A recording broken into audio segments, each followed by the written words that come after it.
exhilaration of starting a new business can be, personally and professionally, so gratifying that you're contributing to the conversation of progress and moving the needle of advancement forward. Well, according to Canada's Small and Medium-Sized Enterprise Research, it is estimated that 95,000 new businesses of this type are created every year across the country, making it imperative that there are appropriate resources to meet entrepreneurs where they are to ensure that they can build, scale, and grow their businesses to their optimum potential. Creating and giving them resources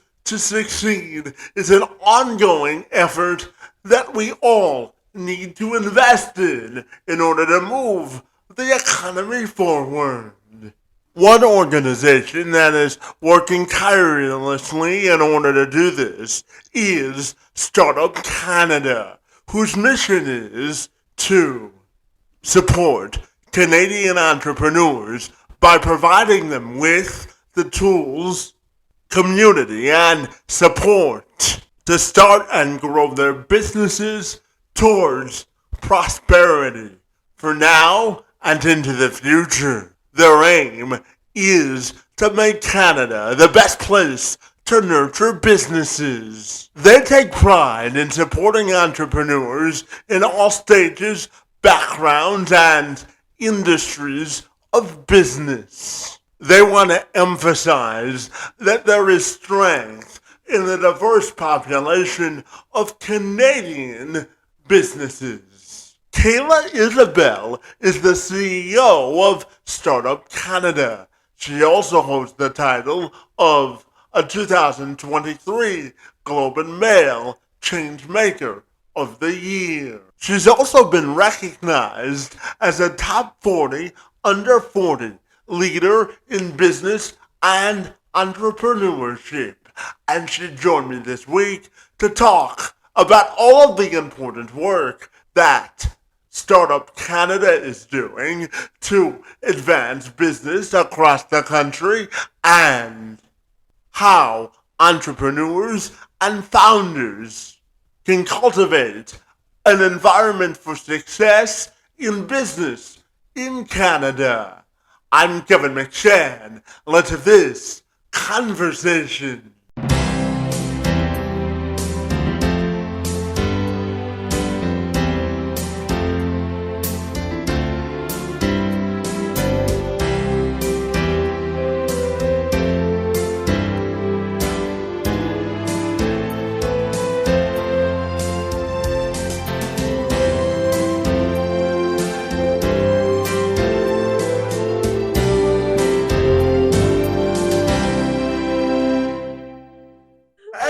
If you're ready, I'll take a moment to welcome you to the program, and I'm delighted to learn all about Startup Canada this morning. Thanks for a few minutes, and it's delightful to see you this morning.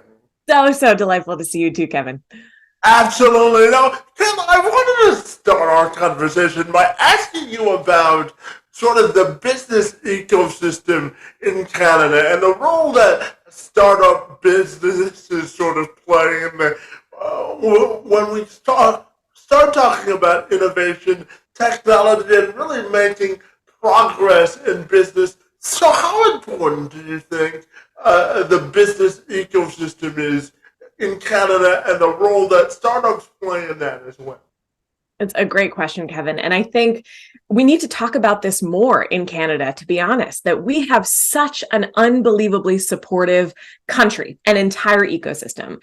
And that comes from government, from incubators, accelerators, nonprofits, charities, folks building programming, mentors. There are so many people in Canada who want to help entrepreneurs build the businesses of their dreams. So that foundation is incredibly strong, especially compared to many other international counterparts, and even looking to our southern, border friends. I think in terms of that community, what we have in Canada are a couple of different challenges. We have a very wide geography. So those supports are split all across the country. During the pandemic, we also saw this kind of beautiful merging of all these digital programs. So you could be a Halifax-based founder taking a program from Vancouver and not really know the difference when you were online. So we've seen that kind of democratization of a lot of these programs across the country during the pandemic. But regional space and geography come into play when we look at innovation, when we look at the entrepreneurship landscape in Canada. It's a big barrier to really doing business fully across the country. Yeah. We also have a lot of entrepreneurs that have incredible ideas and don't know where to start. One of the challenges I see most often is because we have so much support, founders don't know what that first building block that they need to be focusing on at the inception of their business. What is that first step? Then what's the next step? Then what's another support organization to help them as they go through this kind of entrepreneurial journey? So I would say that is also a challenge, but also demonstrates just all of these different services and offerings that we have for founders.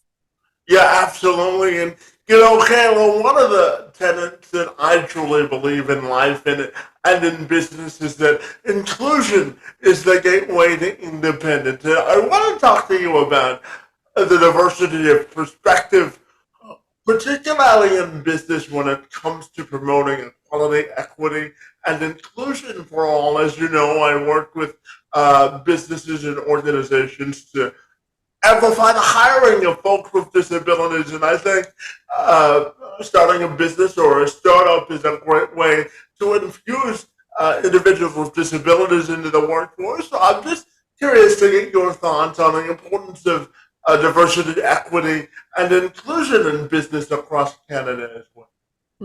It's a great question, Kevin. And I think we're seeing more and more of this, which is really encouraging because entrepreneurs are problem solvers, right? They're looking for opportunities. They're looking to build businesses that are solving real world problems. And we see a lot of challenges faced for those within, underrepresented communities and those with disabilities. And founders, I think, are looking to solve some of those challenges in really creative and innovative ways. So if you look at the various technology that's being created, making, wheelchairs potentially more accessible, or, all these different elements of our day-to-day life, entrepreneurs are approaching it from such a creative standpoint. And we need to build businesses for a diverse community, which includes all of these folks, right? We need to look at the business opportunity there as well. There's so much that we can do to ensure that we're not only building diverse teams, diverse leadership groups, diverse boards, et cetera, but building diverse products for the diverse Canadian community that we have, so that everybody is served with the products and services that are being built and that are coming into the economy. And I've been very encouraged by this. We're seeing more investment go into these types of products and offerings. There's still a lot of room for improvement, but I think this is really an essential enabler in creating an equitable economy overall. And entrepreneurs are the ones who are going to approach this the most creatively to ensure that these products and services are making the most meaningful impact for those that potentially have been left out of these conversations historically. Yeah, absolutely. And just one follow-up on that, Kayla. I'm curious to get your thoughts on the role of managers in leadership in promoting diversity. What sort of role do you think managers need to play from a leadership perspective if they want to promote diversity in the workforce? Radical accountability, I think, is the only way that this happens. I think especially in the last couple of years, it's been very disheartening seeing so many, I'd say larger organizations, but smaller as well, almost tokenize these roles of, hiring a chief, diversity, equity, inclusion officer, and that being this sort of check mark that work is being done within that organization. Not actually understanding all of the other barriers that may exist within that hierarchy, that person is not actually equipped or empowered to make real change, regardless of their title or because, that commitment's been made. There's so many deeper, almost onion layers of each organization that need to change to really create that systemic alteration in hierarchies and power dynamics and structures, et cetera. So, as leaders, I think we need to be radically accountable to our teams and to external stakeholders that we serve to share what we are concretely doing, not in words, but in actions. How are we measuring what we are doing when it comes to DEI? What commitments are we making in the short term? What commitments are we actually striving for in the long term? We're on a journey at Startup Canada when it comes to accessibility. How do we build in enough funding and partners and strategic partners who can advise us to ensure every single part of Startup Canada is accessible? If you are joining us at an in-person event and you might be hearing impaired, if you're joining us online and need some type of additional support to ensure that you can have the right screen reader, how do we both build the education around our team who may not navigate some of those barriers, but ensure that every single door you come to at Startup Canada is an accessible one. And that's a journey, right? We're not going to be able to flip a switch and have that change tomorrow. But how can I, as a leader or as a manager, be radically accountable to that commitment and to that path? So I would love to see more leaders share those plans, share some of those hurdles as how they navigate through. This is not easy. And I think, sharing more resources and sort of journeys along that way to be open about those conversations also makes it, less this kind of hidden secret on the side that people are working on. It puts it really out in the open for everybody to share their experience. Yeah, absolutely. Now, again, I want to dive into your mission at Startup Canada, where you really work to connect entrepreneurs with the tools and community that they need to support their business. So tell me about all the great work you do at Startup Canada and what makes you so fabulous. That's my favorite question. What makes us so fabulous? That's great. So at Startup Canada, we're essentially helping entrepreneurs get connected to the resources, tools, and communities that they need to build their business. So we help entrepreneurs sort of at that earlier stage, inception. They've got a business idea. Maybe they have a product or service that's already out in market, but they're really looking to refine that initial stage of their business development. And we do that by connecting founders to the existing supports that are all across Canada. There are so many programs, as I mentioned earlier. One of the hardest things that entrepreneurs are navigating through is information overload and feeling this sense of overwhelm, not only running their business, but also trying to find the resource at the right stage. So we help do that through our women's programs where we curate women's specific resources for women identifying founders. So think mentorship programs, financing and funders that specifically invest in women founders, various networks and mentorship spaces where you can connect and collaborate, those types of initiatives.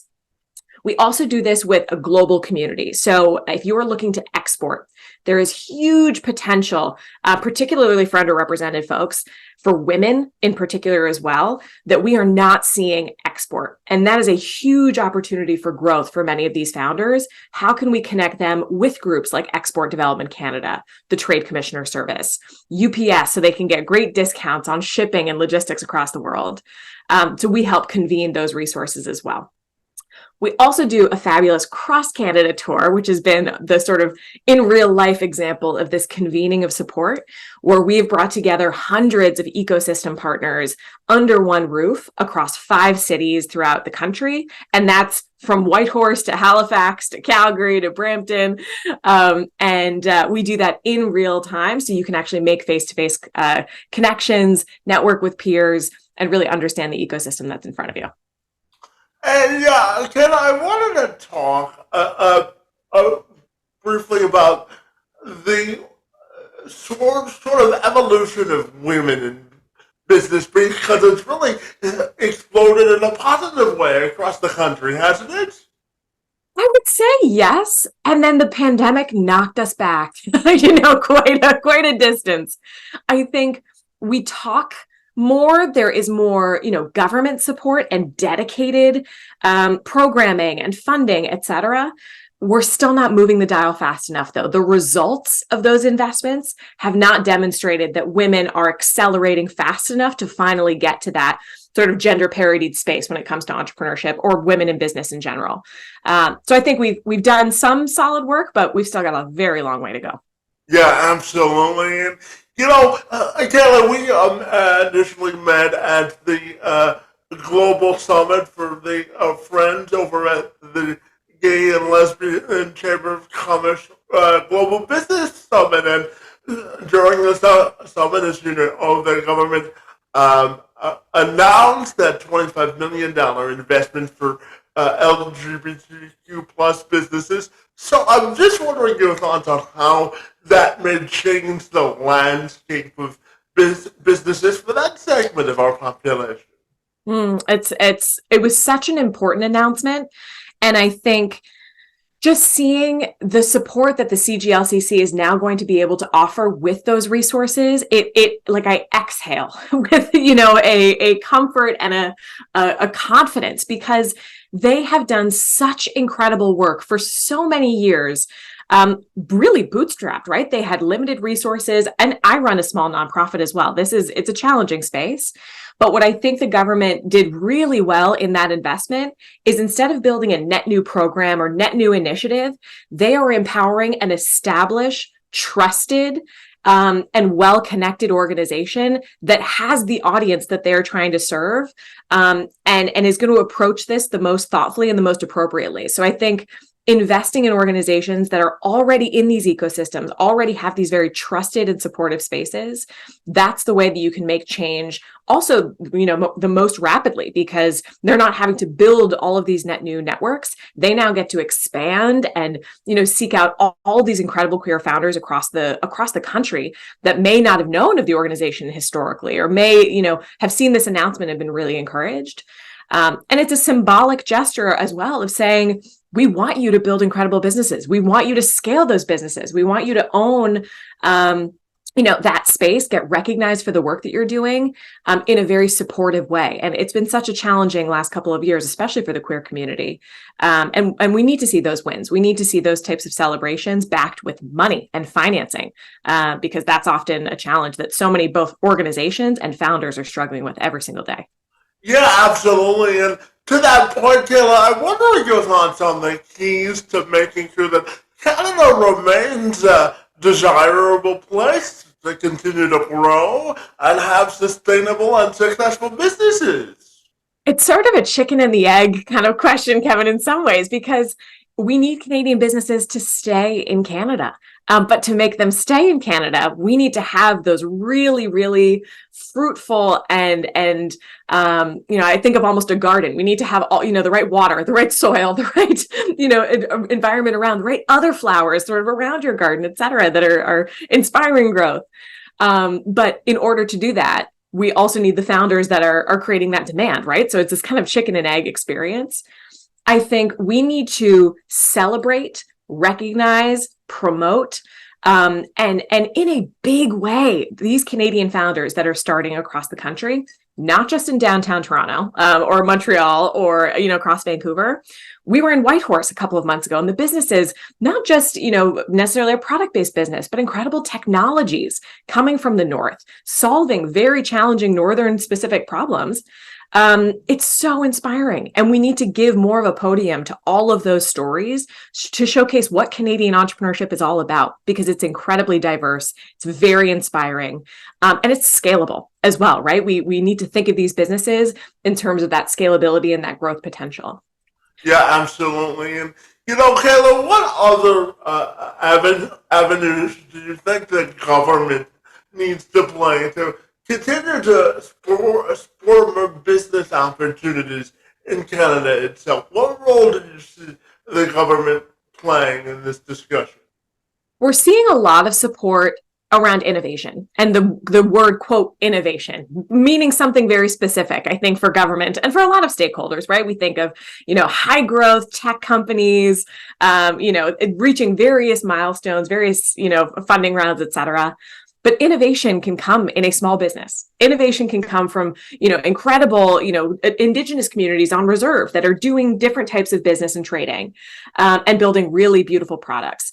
Innovation is everywhere across Canada. So I think we need to widen that definition of what innovation really means, and make it more inclusive to the small business community. Because yes, while government has invested a lot in the sort of quote, traditional tech and startup space, 98% of Canada's business community are small businesses or SMEs. So there's still, a huge ripple effect of the pandemic financially, emotionally, that we see within the small business community, and they're not being served in the way that they need to be in order to really restabilize them. We think of the pandemic being behind us, but many small businesses across Canada will never recover from the impact of the pandemic. So I think in terms of government support, looking at what else we can do for the small business community. I know everyone always points to funding. Obviously, we all want checks being written across the board. There's creative ways to do that. But I think shifting that narrative around innovation, focusing more on the small business segments, especially those that have continued to be hardest hit by the pandemic.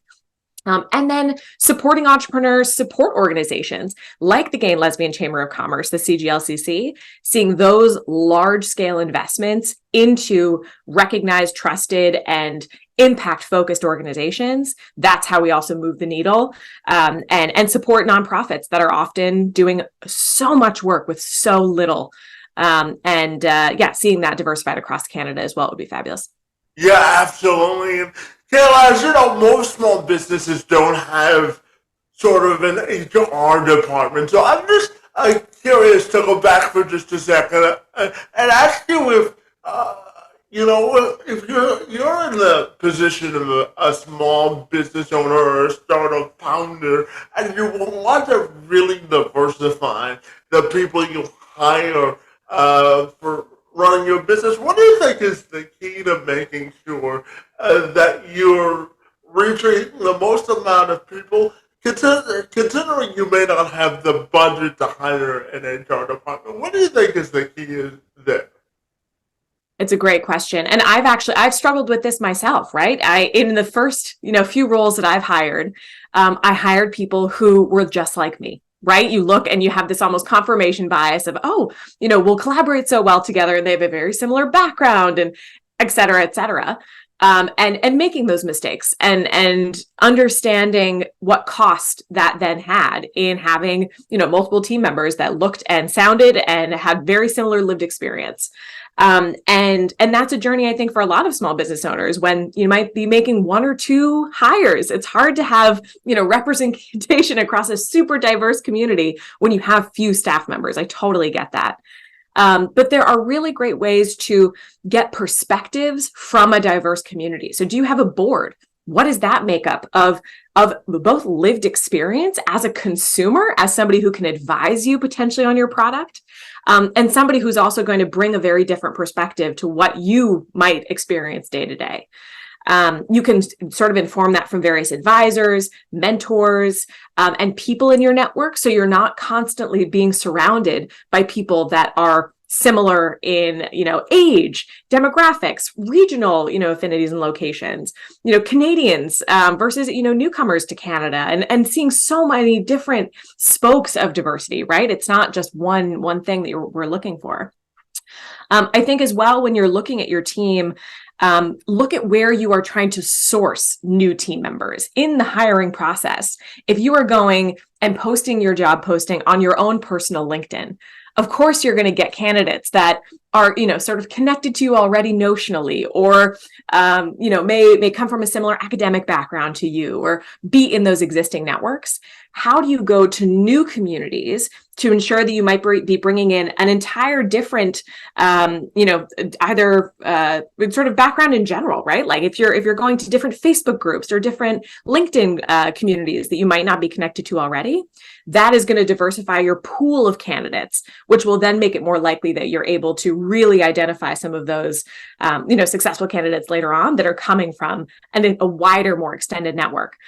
So going where your potential audience might be as well is another way to approach that. But there's so many different ways to get a diversity of perspective, right? Think about it that way. You want to be understanding a different lens in everything that you do in business. It makes you a stronger business person, makes it a more equitable product or service that you're offering, considering those experiences. And ultimately, we need to build businesses this way. That's how we're going to actually make meaningful, more equitable change. Yeah, absolutely. There's strength in diversity, isn't there? Mm-hmm. Amen. Absolutely. And Kayla, I'm curious to get your thoughts on why you think startups are the wave of the future in doing business in Canada and really moving our economy forward. What are your thoughts there? It's a fabulous question. Startups are solving the world's most pressing challenges. What other industry can you say has really that goal to find very big, lofty, complicated, complex challenges and hit them head on with a solution? That's what entrepreneurship is all about. So when we look at climate change, when we look at all of the, economic uncertainty, political unrest, all of these different issues that we're seeing continue to evolve. And I don't think those challenges are really going anywhere anytime soon. Startup founders and entrepreneurs are approaching those and trying to tackle them from various different avenues, through products, through services, through partnerships, through NGOs, through nonprofits. Like, every type of business is welcome in that disruptive conversation. And I think in Canada, we saw this during the pandemic. People were shifting from their very traditional 9-to-5 stable jobs and looking to do something more impactful. There were over 2 million new businesses built during the pandemic, either because they were seeing a need for a particular offering, or because they wanted to feel a greater sense of purpose in doing something more aligned to their values. And that is super encouraging to me, right? We have this opportunity to write a very different future. And the hope, the optimism, the resourcefulness, and the positivity that entrepreneurs ruthlessly bring into the business community, that teaches us lessons across every other type of business, large and small, right? Seeing that energy and seeing that enthusiasm. So entrepreneurship to me it's one of the essential enablers of change. It to me is something that inspires everyone. Everybody is connected to an entrepreneur. Everybody knows a business owner somewhere, right? So it can feel also very deeply personal to be supporting some of these initiatives and causes. And I always love knowing the person that I'm spending my money towards, right? I love knowing the small business owners that I'm directly contributing to with my purchasing power. And the more that we can create that connection, the more we support the founders around us. We can support diverse businesses. They then grow. They then support the economy, right? It benefits everybody to help founders. And I cannot wait to see some of the solutions that come out of Canada that we can really recognize globally as being leaders in this area of change and solve some of the world's most pressing challenges. Yeah, absolutely. And it leads into my next question. I wanted your thoughts on why doing business in Canada specifically is a competitive advantage. Oh, that's a great question, Kevin. So I think doing business in Canada in itself, I don't know if I would describe it as sort of a competitive advantage. I think starting in Canada is a competitive advantage. Canada's still quite small on the global scale. So I think there's also almost a cap. If you're looking to saturate the Canadian market, you may potentially get there quite quickly, depending on what you're offering. So looking globally with that Canadian foundation, that's what I think is the sort of secret sauce. Canadian, .ca domains, Canadian retailers, Canadian, entrepreneurs in general are often very well respected when it comes to global players, right? There's a lot of trust in Canadians. And I think ultimately we have other elements that work in our favor as well when it comes to, proximity to the US, growth potential with, that space as well. But Canadians, I feel like I'm just very biased in this. I would love to work with Canadians all the time. I grew up in the States. I'm like, I'm good. I think I'd like to stay in Canada. There's just a different, community focus and business community that is really supportive, trusting, encouraging, but often, is sort of off to the side a little bit, right? We're kind of, we have, tall poppy syndrome, blah, blah, blah. But I think in terms of tooting our own horn, maybe that works to our advantage, that we're almost a bit more stealthy globally. But I personally think that needs to change. Yeah, and Kayla, I know that personal congratulations are in order. I know that you've been named the 2003 Change Maker of the Year. So tell me about the honor and what it means to you personally. Thank you. The Globe and Mail did a fabulous series of the 2023 changemakers across Canada, and that list is it's like the most inspiring people across Canada. So I'm super, super honored that they included me in it.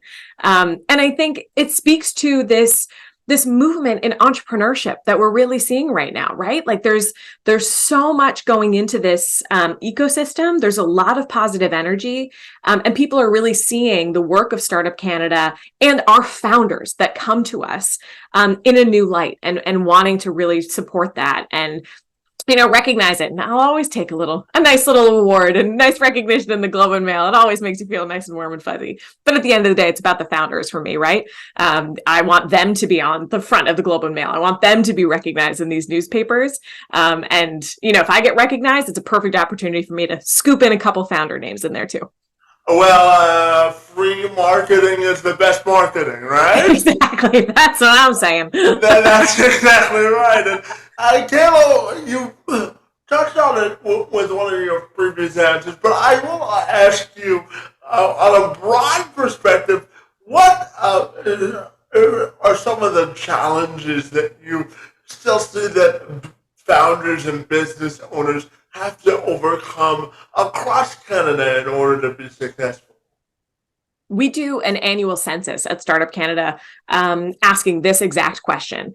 And it has remained the same for the last 10 years that we've done that census. Funding is the number one challenge, especially when it comes to early stage entrepreneurs, especially within the small business community, right?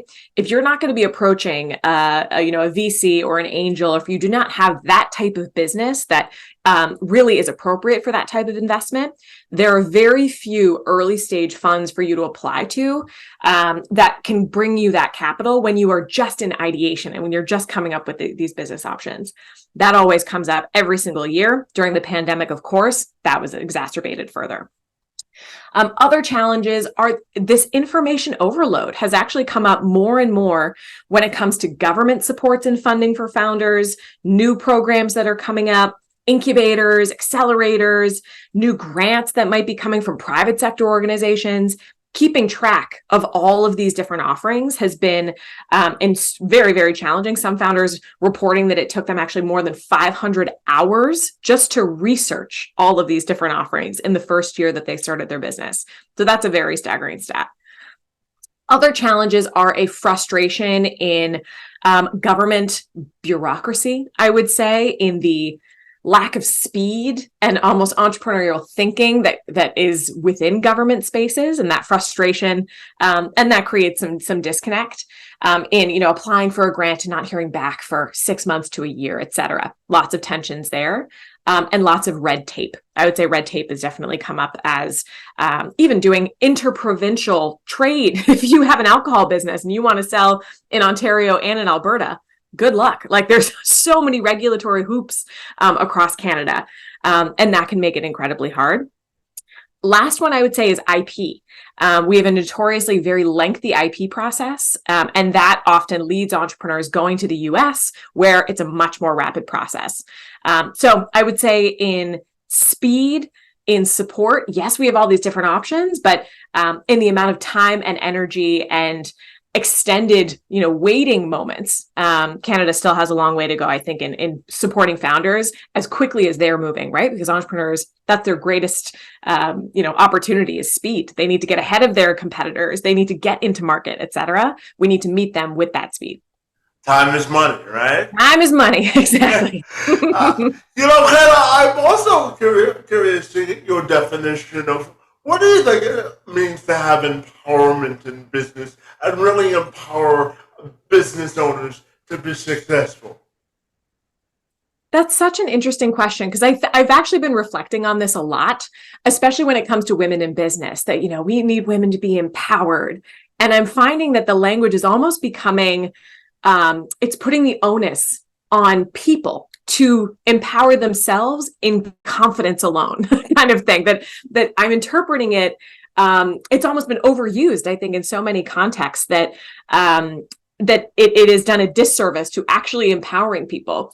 I think in my mind, empowering folks is to give them what they need to be confident and to give them a solid foundation that they can then jump from.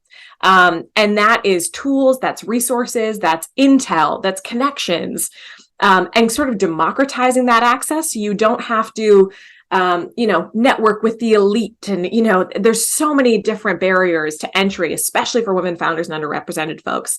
And so to empower, I think is actually more practical to me than it is almost spiritual or sort of more encouraging. I think empowering is actually more about access and foundation building to ensure that you can then catapult on a strong build. But I've actually been thinking about this a lot, Kevin. What do you think? What is empowerment to you? Well, empowerment to me, from any lens of life, is all about inclusion, because I think no matter how smart you are or how many degrees you put on a wall, you can always learn something from other people. So my answer to that question is, the more perspectives you can get, the better your business is going to grow, because you're serving or catering to the needs of a diverse population. The more value you can add to the economy or to your community means that you create more business, right? So that would be. Oh, I like that. Okay, I'll credit you with that definition as well moving forward. I love that. That's exactly right. And Kayla, I wanted to also ask you about your definition of leading with courage and conviction in business, and what does that mean to you?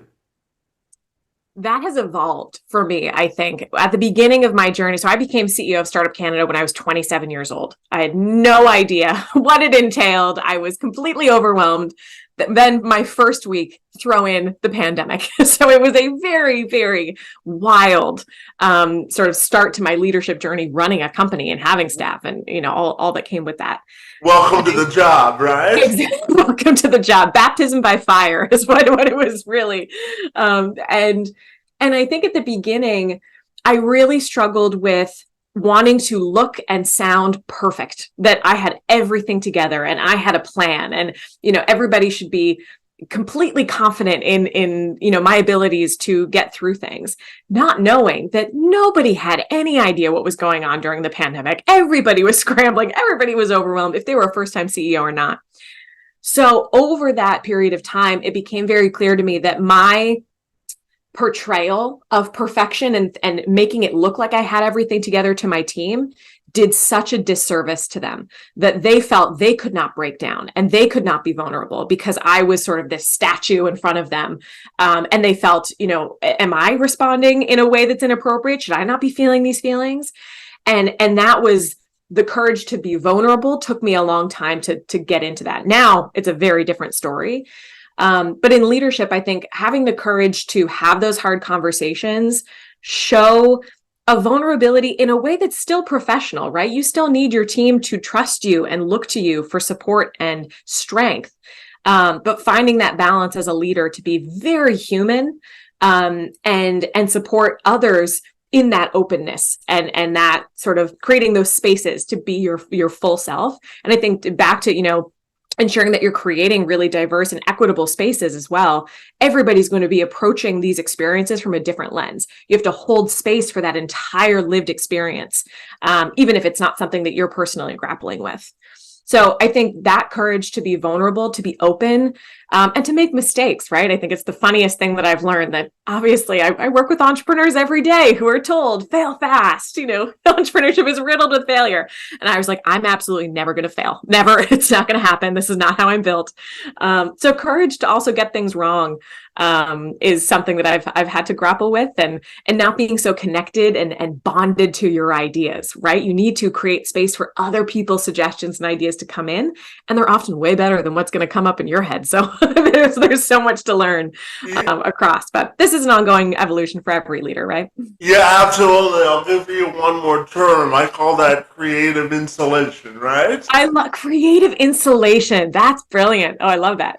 So you can steal that if you want. Okay? Perfect. I'll credit you. Kayla, my final question for you this morning has to do with your greatest hope for the future of business in Canada. What do you think the future of business in Canada is heading, and what's your greatest hope for the future? My greatest hope for the future. I want every person who wants and truly feels in their bones that they want to be an entrepreneur, that they can make that happen for themselves.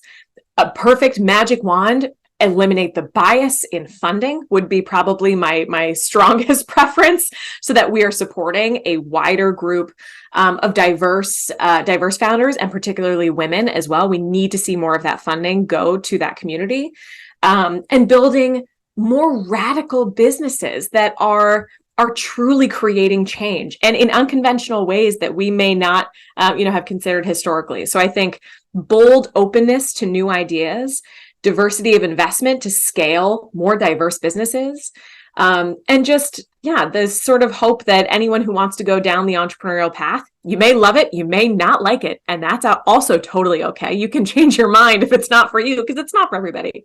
But if it's something that you feel in your heart of hearts you want to do, I want every entrepreneur to feel truly empowered in a way that makes that foundation feel super strong, that they can build the business of their dreams. Yeah, and I like him. I have one more question for you. You know, I'm sure that you know, but October is National Disability Employment Awareness Month. So why do you think it's important to celebrate and honor that month and the contributions that folks with disabilities bring to the workforce? I love this recognition. And often, we have these almost love-hate relationships sometimes with months that, are this kind of sometimes a flash in the pan, that just for these 3 weeks, we celebrate this particular community, and then we shift to the next, and then we shift to the next. I think specifically within the accessibility conversation, we need to see it to be it in so many different ways, right? We need to see this modeling. We need to see great examples of how organizations are creating the right accommodations in meaningful ways to create that diversity across their teams. I don't see people talking about this nearly as much as we need to. And even as myself, looking for resources in this space, it is much harder to find. So I think in terms of curating resources to make sure your organizations are accessible, Startup Canada, we're figuring out right now for 2024, how can we support in that journey for small businesses? How do we bring in some of our partners and really be informed, even for ourselves, to build our own better accessibility, as I mentioned earlier? And then tell these incredible stories that are not being told, right? And give that just as big of a podium as, another story that we might see consistently in entrepreneurship or, across the business community.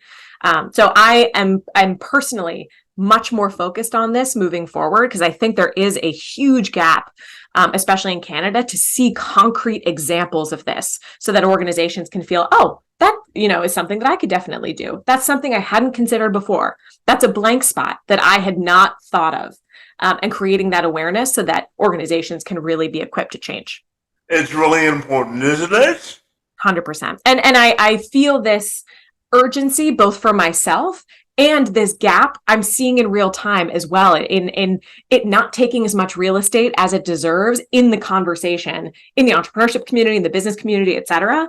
Obviously, there are a lot of folks that are missing from these conversations, but particularly when it comes to those with disabilities, there's a huge, huge gap that we need to solve here. Yeah, absolutely. And finally, Kayla, tell me if people want to get connected with the good work that you do and Startup Canada, what's the most effective way they can do that? Great question. So we've got all of our resources on startupcan.ca.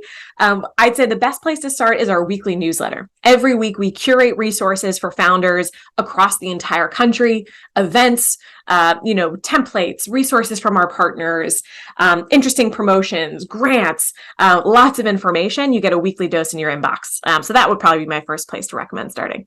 Fabulous. Well, Kayla, I've certainly enjoyed our friendship for the first couple of months that we've got to learn and grow and be educated together. I want to commend you for the good work that you continue to do at Startup Canada to move business forward across the country. And I want to thank you for joining me this morning. It was delightful to join you in conversation, and thanks for engaging in the process. It's most appreciated. Thank you so much, Kevin. And thank you for continuing to share these stories, share resources, and be an incredible champion. So thank you for all that you do, Kevin.